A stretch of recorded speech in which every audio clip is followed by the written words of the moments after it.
اسلام نے ہمیں نظم دیا ہے.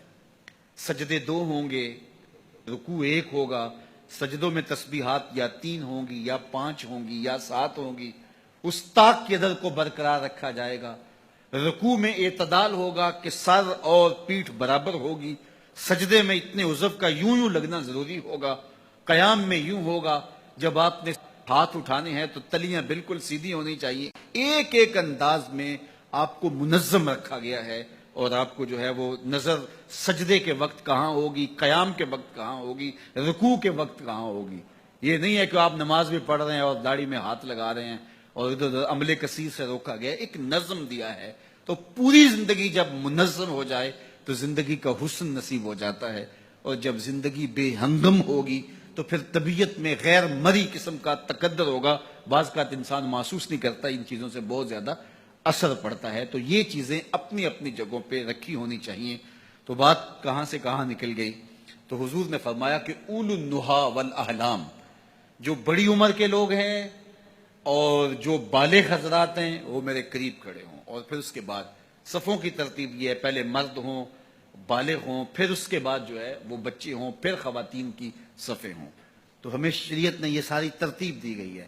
صفوں کو سیدھا کرنے پہ باب تسویۃ الصفوف دیکھیں، آقا کریم کتنا زور دیتے تھے صفوں کو سیدھا کرنے کے لیے، کہ صفوں کو سیدھا کرو گے تو سیدھے رہو گے ورنہ تمہارا دل ٹیڑھے ہو جائیں گے. تو صفوں کو سیدھا رکھنے کی ترغیب دی گئی، مرتب کیا گیا، جنگوں میں صف بندی کی گئی. اور ان ساری چیزوں کا بہت زیادہ اثر مرتب ہوتا ہے. اس طرح اپنے لباس میں، اپنی وضاقتہ میں، ان ساری چیزوں میں صفائی ستھرائی، نظم. اللہ کے محبوب علیہ الصلوۃ والسلام کے پاس ایک شخص آیا تو اس کے کپڑے میلے تھے، تو فرمایا تیرے پاس کوئی چیز نہیں ہے جس سے ان کو صاف کر لے. اور ایک آیا اس کے بال الجھے ہوئے تھے، فرمایا من کانا لہو شعر فلیکرم، ہو جو بال رکھے پھر ان کو سوار کر کے بھی رکھے، الجھے بال نہ رکھے. تو یہ ہر چیز کے اندر ایک نظم ہونا چاہیے. تو آقا کریم علیہ السلام نے فرمایا کہ جو اہل احلام ہیں اور اہل فہم ہیں اور بالغ مرد حضرات بڑے عمر کے ہیں وہ میرے قریب کھڑے ہوں. پھر جو اس سے قریب ہیں، یعنی اس کے بعد پھر اس سے کم عمر کے، پھر اس سے کم عمر کے، پھر اس کا اس طرح صفوں کی ترتیب ہوتی چلی جائے. اور فرمایا جس طرح بازاروں میں اختلاط ہوتا ہے کہ بازاروں میں کوئی اوپر نیچے جا رہے ہوتے ہیں، کبھی بڑا ہے کبھی چھوٹا آ گیا، کبھی خاتون آگے تو فرمایا جو بازاروں کے اندر اختلاط کا انداز ہوتا ہے وہ یہاں میرے ساتھ نہیں ہونا چاہیے. اور دوسرا یہ ہے کہ وہاں جس طرح لوگ بےہودہ بولتے ہیں بازاروں میں، کوئی آواز لگا رہا ہے، کوئی اوئے کہہ رہا ہے، کوئی کچھ کہہ رہا ہے، کہا نہیں ایسا نہیں.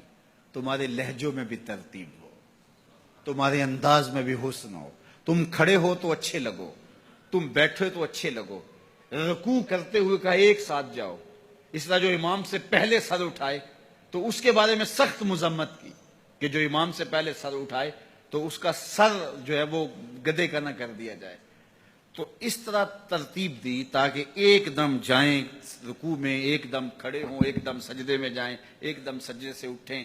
ترتب قائم رہے، حسن قائم رہے. اول النہا بڑی عمر کے آگے ہوں، پھر چھوٹے، پھر چھوٹے، پھر چھوٹے، پھر خواتین.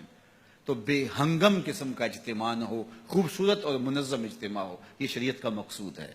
یہ نظم رہے، خوبصورتی رہے، یہ شریعت کا نظم ہے.